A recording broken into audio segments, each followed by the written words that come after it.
Hello and welcome to another edition of Snapshots. I hope you guys are well. I've got a really good guy on this week, someone that I've actually been out and taken some photography with, and really enjoyable time. And yeah, he's just a really nice guy and really enjoyable, and a good photographer as well, actually. So I'd like to introduce you to Rob Outen. Hi, Rob. How are you, mate? Hi, mate. Yeah, really good. Thank you. Yeah, really good. I'm loving the picture in the background, by the way. Very, very snazzy. Oh no, I'm Yes. actually on. I'm on location. Oh, are you? Oh, okay. Is it a bit grey there? Oh yeah, yeah. So if people don't know who you are, why don't you just give us a brief description of yourself and your channel? Yeah. So I'm Rob Outen. I'm amateur photographer living in Essex or South Essex. Um, Started photography about, I would say, 10 plus years ago, maybe, just as a minor hobby, and then sort of started to get more and more into it, and started my YouTube channel just over 4 years ago, and just mainly just to get more experience with my photography and showcase this area that I live in that's not necessarily on the photography map. So yeah, really been enjoying the past 4 years of creating. Okay, well you've stolen my first two questions, which were when did you start photography and when did you start YouTube? So so you said you started photography about 10 years ago. What specifically drew you to photography? That's a really good question because I've never been creative. I've never had a creative element at all, not even throughout when I was at school. I always remember doing art, and at the time the project was draw whatever's outside your bedroom window. Well, luckily enough, I lived in a cul-de-sac, and outside the front window of where my bedroom was a grass area, and literally I drew a rectangular green. Okay. And I was told, well, that's not really good enough. You need to elaborate a little bit more onto it. And that was pretty much, I had absolutely zero interest in art. And it wasn't until I got a camera and I started to think, well, I wonder what I could do with it. And I had a little Olympus C30, 130, I think it was, something along those lines. And it had a mode dial on it. And I started to think, oh, I really like the sort of motion blur that you get at water. Okay. And I thought, how can you do it? And I started obviously playing around with it, and I went to a trip to North Wales to Snowdonia, and it was with my now wife, fiance at the time, who was actually looking to get married in North Wales at several locations. Went up there for a week's holiday and looking at locations. And the cottage where we were staying was right near a river. And I thought one rainy afternoon, I'll try this out. And I took this image, and again, it had literally a postage stamp for a back screen onto it. And I took this image and I thought, oh, crikey, how have I actually been able to do that? I can't believe that I've been able to create it. And yeah, from that moment onwards, it sort of just escalated from there, really. My wife bought me a first, it was an Olympus, I can't remember the model name, but it was Olympus SLR that I got for, or digital SLR that I got for my wedding present. And yeah, sort of really that sort of continued it on and progressed on from there, really. Oh, cool. Okay. So, and you said you started YouTube about 4 years ago or so. So Yeah, what don't know was it? why. Well, I'm about to ask you why. What was it? Why YouTube? Why did you decide to film yourself? Um, so as I said earlier, elaborated earlier, it was because I was looking at all of at the time, obviously Thomas and Adam doing all of their photography, and I was like, yeah, the Lake District is my absolute miles. It's just a good 7 hour drive from where I can't get to these locations, but I'm sure that I've got locations nearer to where I am. Hmm. Hence why I started it, to motivate myself to get out and explore more of the local landscape. And that was one of the things. The other factor was is that I'd already joined a camera club and been a member of a camera club for several years. and I got to the beginning of a season and had no images. All of Right. that I'd taken, I've used up in previous sort of club competitions and whatnot. And I thought I need to get out more. I need to do more. I need to up my workload in respect of photography. And again, I thought setting up a channel, use it as a motivated factor to get out. And third point was really like most I think of us do is to sort of document our journey of learning process in photography. Mm. And I think that again was probably one of the points I picked up on quite quickly on, was to sort of show that, yeah, I've got an understanding for photography, but I want to use this to further it more and more. Yeah, yeah. I mean, I've said this in previous sort of conversations with other people, but there are so many reasons why people start channels. It isn't just for other people to watch it, and like I'm very similar to you. Oh, nice beer. Mm-hmm. I'm very I've got a Pepsi Max. Like I'm lagging behind. But anyway, sorry, I'm very similar to you because I started going out partly to document it, but partly to force myself. Like if you've Mm, got a channel and you've got to get content out, it forces you out to go out and shoot photography. And I remember saying about 3 or 4 vlogs in, I think I was at Durdle Door or somewhere, and I was saying I never would have visited this place if it hadn't have been yeah. for being on YouTube. You know? Yeah, exactly. Exactly. I mean, who in their right mind would get up at stupid o'clock in the morning or stay out till stupid o'clock at night with a camera on? Good I question. mean, I mean, if it obviously if it's landscape photography, it's a different genre of photography, then maybe not. But for landscape side of things, yeah, it's what we do, and it motivates us to do it. And I think I can't remember who it was or which YouTuber or who, or even if it was a presenter at my camera club, said that with photography, if you put yourself in that location at the right time, if you try and stack things in your favor and you've got an understanding of how to use your camera, then you're going to get an image, whether or not it's Absolutely. the image, Mm.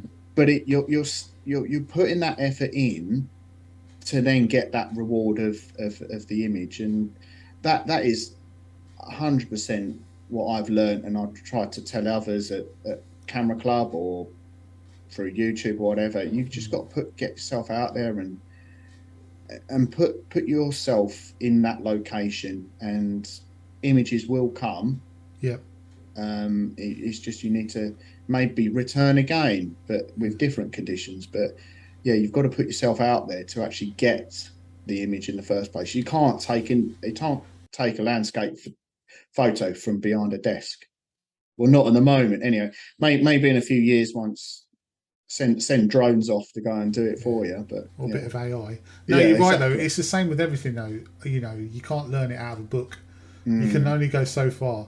But I remember, see, I remember we went to Wyman Brook, didn't we? And we were chatting. Don't laugh. Don't say anything. I remember we went to Wyman Brook and we were chatting. And I've tried you, to erase it. yes, I know. I'm sorry. I don't know what to say about that. But probably lots of people don't know that story. No, So let's no. not go down that route. All right. Go back No, to the podcast. yeah, yeah, exactly. Watch an old podcast.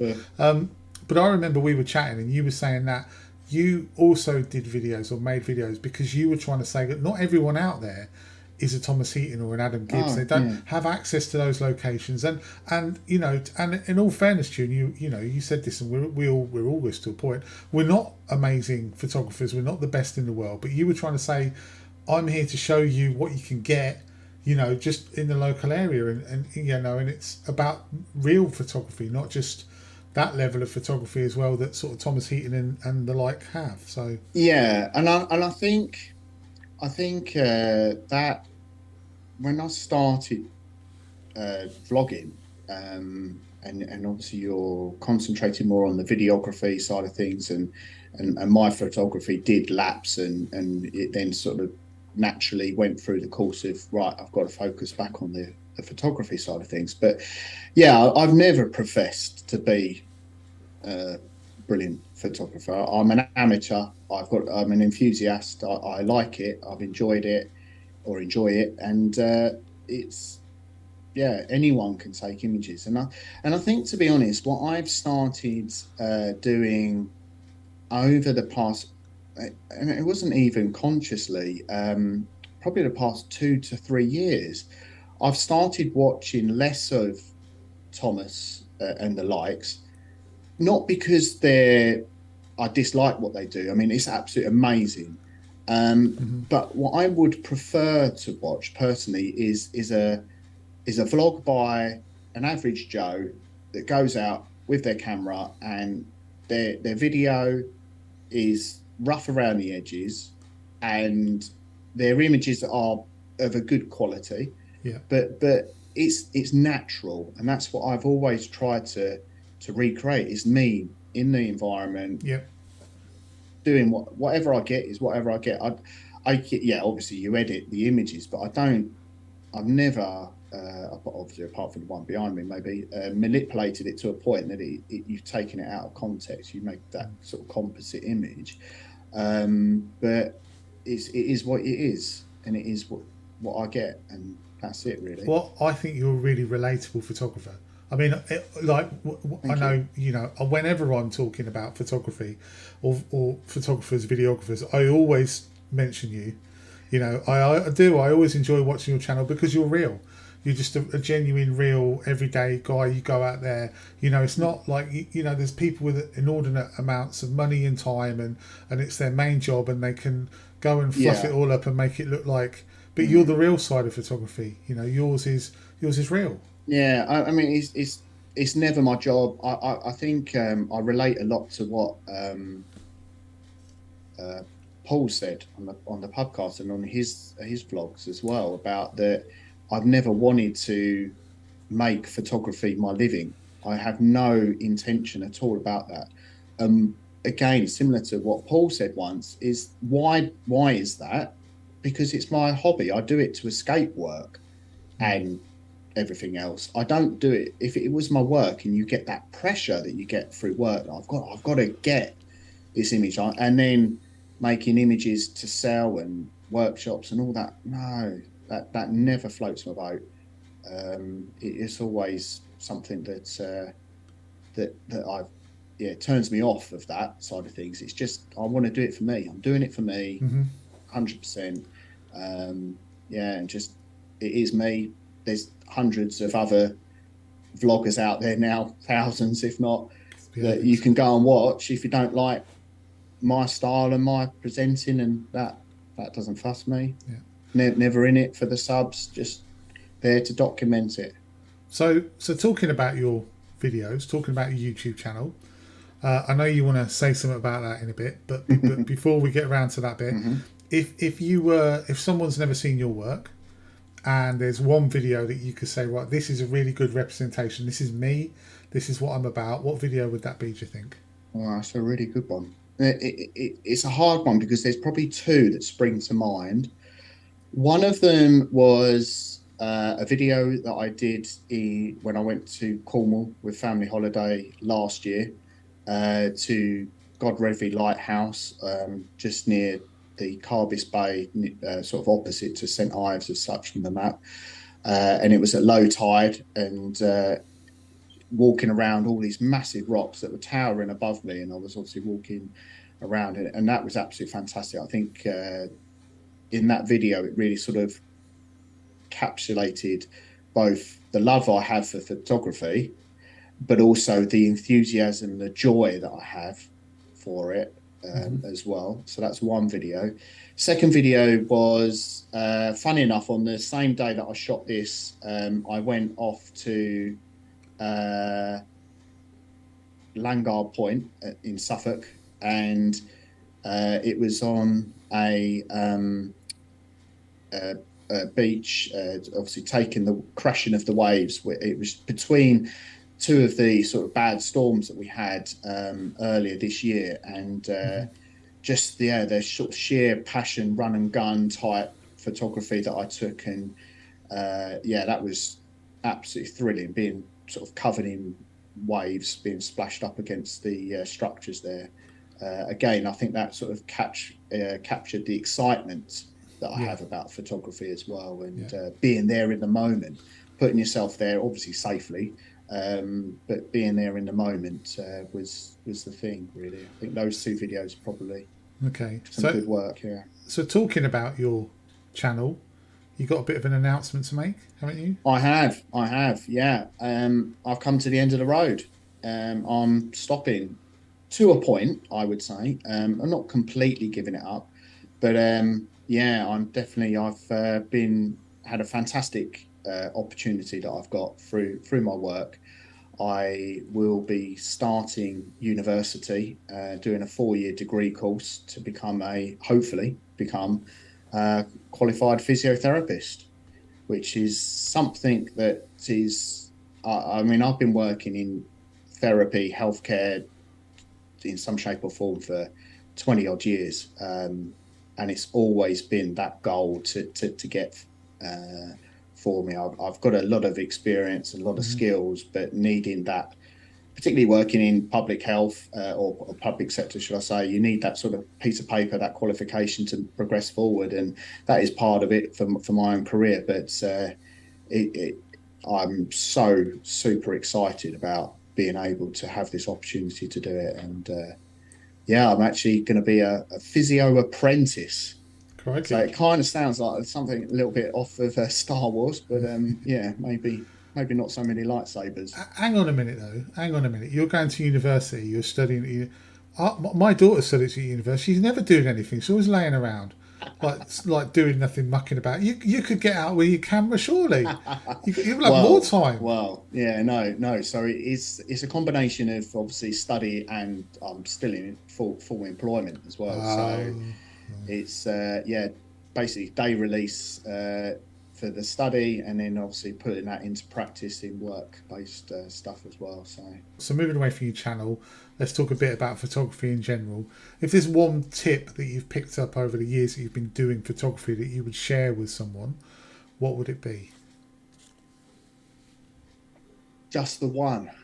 Just the one. Yeah. I mean, I've said already, get out in locations. So that's I can't. Yeah. So maybe that's my other tip. Learn your equipment. Learn the camera. Learn the camera that you've got. I think a couple of others have said recently, don't be tempted with that progression, that sort of gas, and I'm not getting the images because the camera's not good.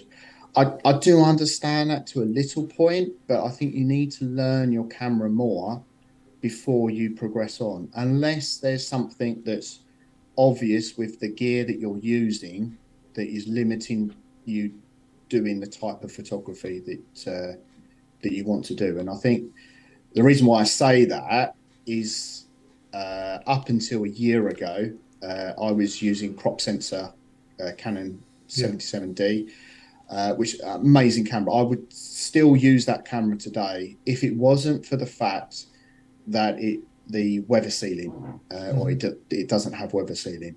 And as you know, when we're putting ourselves in a particular conditions, and again, like our trip to Wyoming Brook, really, where it was that sort of constant drizzle all day, I was super worried at the time having that camera that it would fail because obviously water would get into the camera.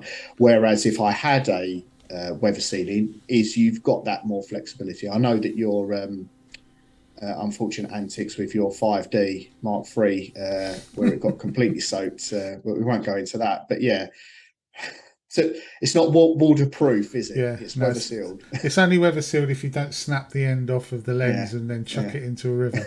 You know, I exactly. found that if you get the water inside Yeah, it, yeah. it's not quite so good. So, yeah, no, that's a great piece of advice. Though I'll be honest, that's a good piece of advice. It's so tempting, and again, you see photographers on YouTube using all of this gear. It doesn't matter what camera you take it on; it matters how you've taken the image, and I think that's a real key thing. I've still got my Canon 250D that I use for my video camera. And if I would have had that camera to begin with, which most people do, is sort of it's that Yeah, entry level entry level. DSLR. Yeah. I think that's an absolute amazing camera. The megapixel quality on it, it is good enough for anything really. It's just, yeah, okay, maybe swap out the lenses as you progress and you get more into it. But the kit lenses as well, most kit lenses now produce pretty good images. So yeah, just use what you've got, keep it going. I think that's great advice. I mean, I definitely would agree that YouTubers have got a lot to answer for because they're always Mm, parading the latest things. Oh, yeah, check! Look at this camera! Look at this camera! Look at this drone! Look at this lens! Look at this piece of kit! And it does give you gear envy. And but you're right. You know, I sort of had this ethos for a while now. If I get a camera, until there's a point where I go, or I want to do this as a creative act, or as mm, the next step, and I can't do it on this camera, then I might look at upgrading, very or true. whatever piece of equipment, Yeah, like a drone or whatever. If I get to a point where I say I can no longer do what I want to do because it's holding me back, then you look at the next one. But until that point, it's not worth worrying yeah. about. So, No. all right, then I've got another question for you then, which is nothing to do with photography. I've asked this one several times. Always interesting to hear the answers to this one. So you've been arrested, right? Okay, all right, and you've only got one phone call. Okay, Oh, and so which photography vlogger are you going to call to help you out, and who's it going to be? honestly, I'm not too sure, but could I flip the question around and say who I wouldn't call? Yes, you can. Yes, feel free. Because when you've asked me to do this, I had thought, well, maybe one this question might come up. The person I definitely would not call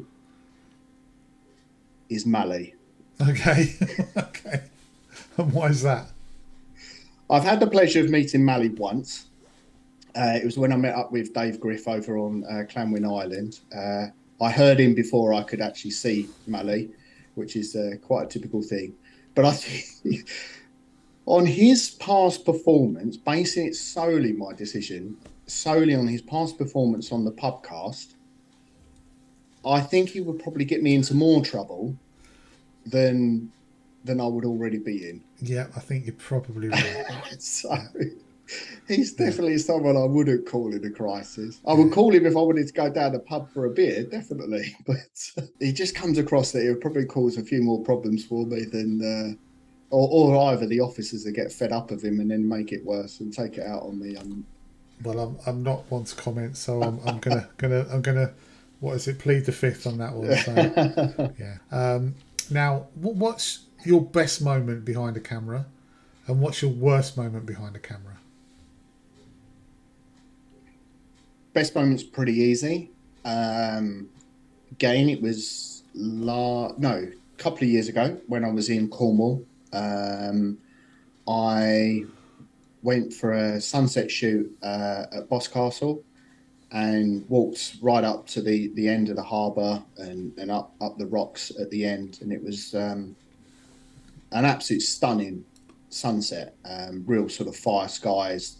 As the sun sort of dipped below the horizon, the sky lit up, and it was absolutely amazing. And it was, as I say, I was there on holiday with my wife and daughter, and they came along with me. So I not only shared it through my camera, I shared it with them as well.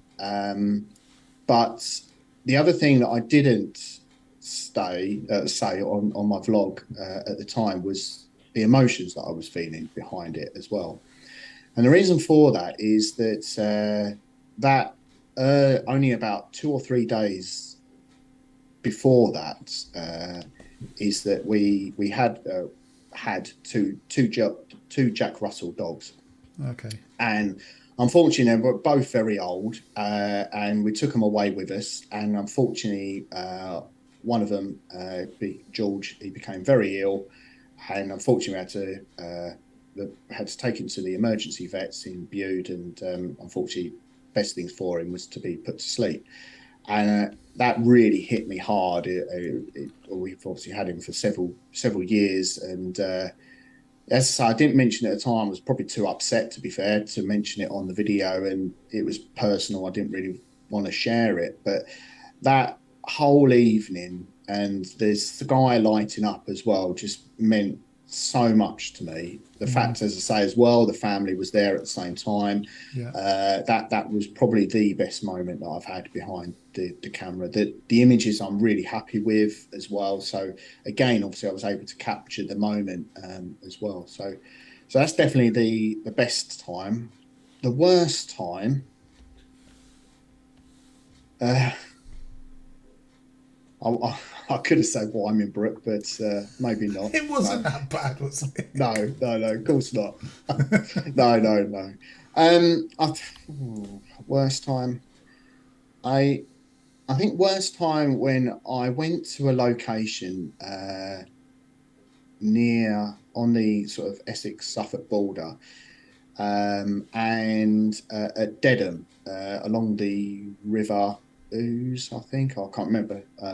Or no, I can't really remember the river off the top of my head, but I was so looking forward to it. I put the effort in to get up super early, make my way all the way over there.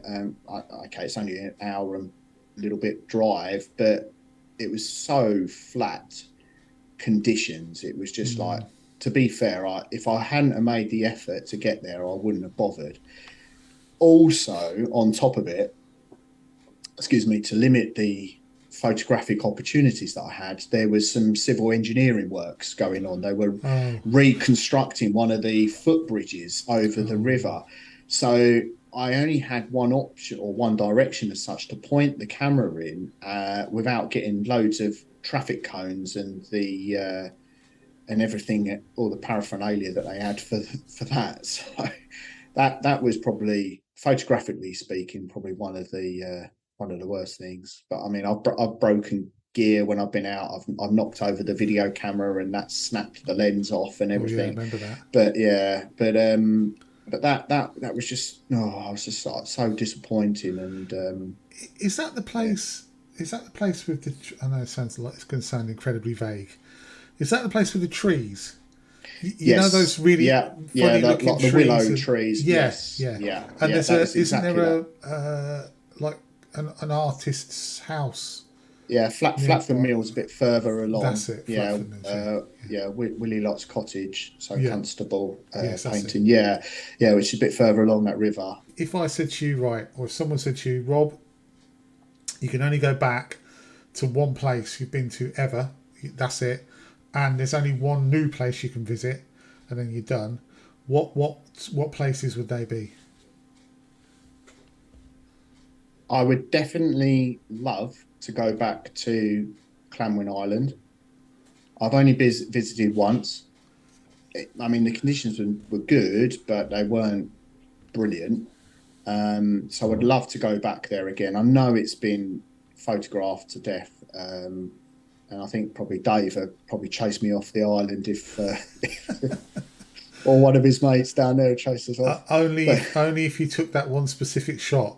As long as you yeah, went and did something else, you'd be yeah. fine. But if they find you with your tripod in those Tripod, holes, yeah, that's they'll it. be out with the pitchforks. Get That's off right. my. That's Yeah. right. Yeah. So yeah, that's definitely a place I'd like to return to. That I've already been to. Yeah, just have that experience. It's an amazing place to go to, and yeah, one that I wish that I would have had better conditions for and more time at, really, as well. A place that I would love to go to that I've never been. I would love to go to South Georgia. Falkland Oh, Islands. yeah. Yeah. So, yeah, Well, near the Falklands. Yeah. before creating any conflict down there, we don't want to. South Georgia is separate to the Falkland Islands. Okay, but in Anyway, that area but of the in world. that region, because what I would love to do and capture is like the old decaying sort of whaling stations that were still there, and like all the infrastructure that's still there, all that rust and decay, and it's basically just been left. Okay. Um, and I would love to go there. And it was uh, funny that I saw a post or an article come up on BBC News, I don't know, however long ago, saying that there's actually cruises that they offer now from uh, Argentina funny enough, Okay. over to the South Georgia, and you can stay on the boat and then obviously venture off over to the island. But yeah, I think it'd be amazing. Apparently, there's one small little museum that's there as well. Okay. Okay. But I would love to go there and just explore it from a photographic point of view, and all of the, as I say, the rusted decay and whatnot there. That would be amazing. Does So yeah, that does that dereliction does that do it for you photographically? Is that something that you find I interesting? do, yeah, I do find that interesting. Yeah, I really do. There's yeah, that just sort of element of human activity, but um nature sort of taking it back over. Um I mean the other side of it would be something along the lines of sort of Chernobyl and around that area. Yeah. But obviously, unfortunately, not at the moment, maybe. But No, maybe not right now. No. no, no. But No. yeah. But anyway, yeah, that unfortunate situation. But yeah, something like that. It really does. And I think again, what I like about South Georgia would be the absolute isolation. That and the Falkland Islands as well. Falkland Islands is something quite, yeah, quite close to my heart as such, due to conflict there. And as I mentioned, I think last time we spoke about my military connections, Mm-hmm. it's always had a bit of a, yeah, point for me. But I think, as I say, South Georgia, again, the isolation and everything else around there would, yeah, be really quite interesting to explore. I think a lot to explore. That is Mind you, though, I don't think I would like the sort of freezing temperatures and everything else. no. It could be a bit cold, But couldn't it? yeah, Yeah. But I'll tell you, that's a fascinating answer. I mean, that's something that I don't think I can tell you now. I don't think mm, anyone else I'm talking to would mention that. So that's a really unique and fascinating answer. mm, Yeah. So talking about when we're saying about photographing dereliction and that type of thing. I know you're very keen landscape photographer. Are there any other genres that you are either interested in or have dabbled in? Is there something you'd like to do more in the future? I mean, I think that's one of the things that really appeals to me about being a member of a photography club and having other photographers there that have passion other than landscape. It is a bit of a running joke that I can only take an image if my camera's on a tripod, which yeah. I say, well, it's not proper photography unless you've not got a tripod. But yeah, no, something. Yeah, I've tried sort of still life, tabletop photography. I really enjoyed that, being creative. Did a fair bit of that, as much as I possibly could during first lockdown. That was quite interesting. Um, I thoroughly enjoyed when I did it at my camera club, the portrait evening, Oh and yeah, having okay. a model to take images. That was really interesting. I felt so intimidated. It was really interesting to sort of, when I stepped away from it, I think purely because of my work, sort of analysing a lot of the things and behaviours and feelings, is what I do with my job. And I felt really, yeah, really nervous doing that type of photography, because I had to sort of ask someone to turn this way, do this, do that, Mm, and pose them. But I found it really interesting, and what I got from that evening was the support from the other guys and girls in the camera club who are more familiar with portrait photography, sort of holding my hand yeah, and coach me through it. Whereas obviously I do that for them when we're possibly out in the landscape and stuff.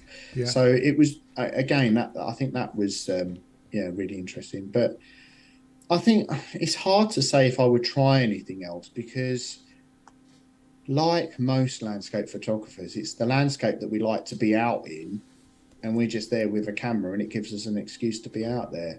That's true. Whereas Yeah, if it's an area like, let's say, for example, street, where it doesn't really float my boat being in a city environment anyway. yeah, I do everything, to be fair, even living in Essex with London 40 minutes or so train ride away, I've You're I trying to stay avoid away. it. Yeah, I can't stand going into London. yeah. Yeah, I've Maybe, I've never I've worked in London for 6 months maximum, and yeah. I absolutely hated it. Maybe that's why you don't have that feeling for Yeah, street. Maybe it's yeah, you just don't like being in that sort of environment. no, I mean, it no. is. You were talking about recording, vlogging it. Mm, It is kind of it's a different. It's like as much as street photography is a different discipline from landscape photography. Videoing a street photography vlog is a mm, totally different mm, discipline from videoing a landscape photography vlog because you mm. just don't have that. It's you've got people around you all the time, Yeah, so you've got to build up that confidence to talk, but also you can't have that slow sort of burn. mm-hmm, I'm doing mm-hmm, this and I'm doing that and I'm setting it up mm. because everything's happening around you Yeah. so quickly. But yeah, no, I totally get why you might not be so fussed. Mm. Yeah, I think we'll get on the verge of winding it up, but I've got a couple of last questions just to ask you. Throw it in. Yeah. So firstly, um, do you walk that fast in real life?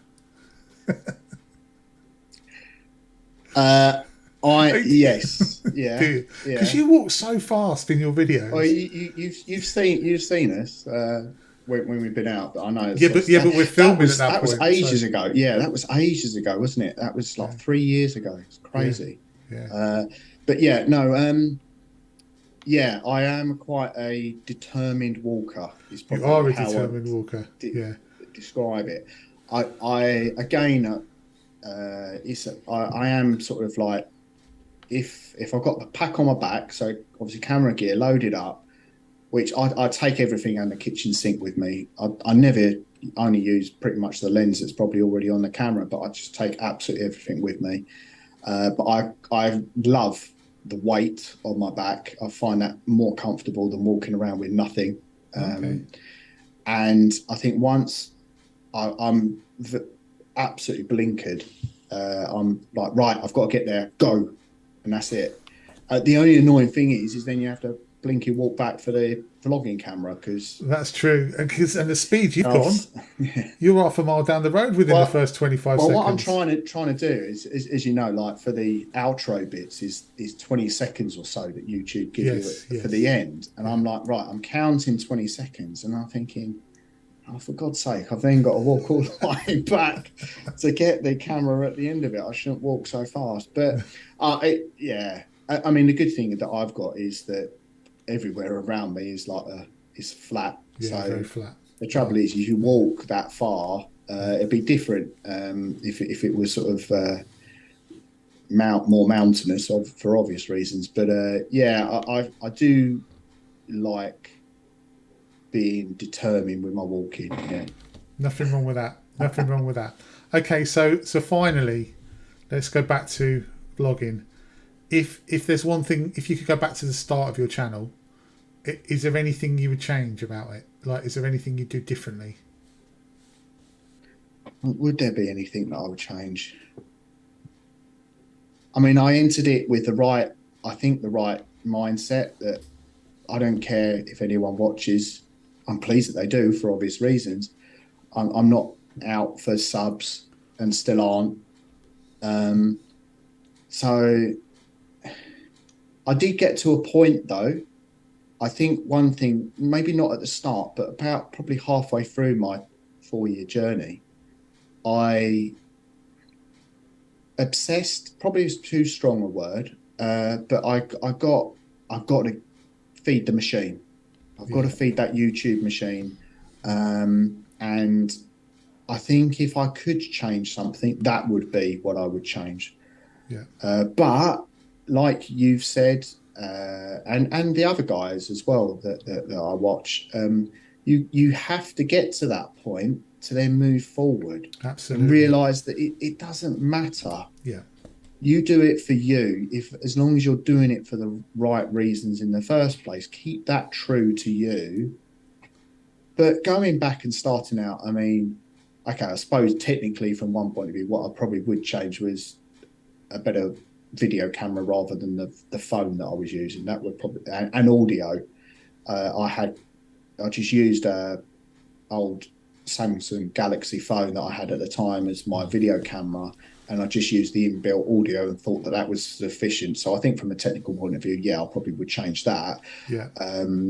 Definitely. But I think, as I say, that and then changing partway through, that feeling that I need to feed the machine, I need to churn out content to feed the machine, and yeah.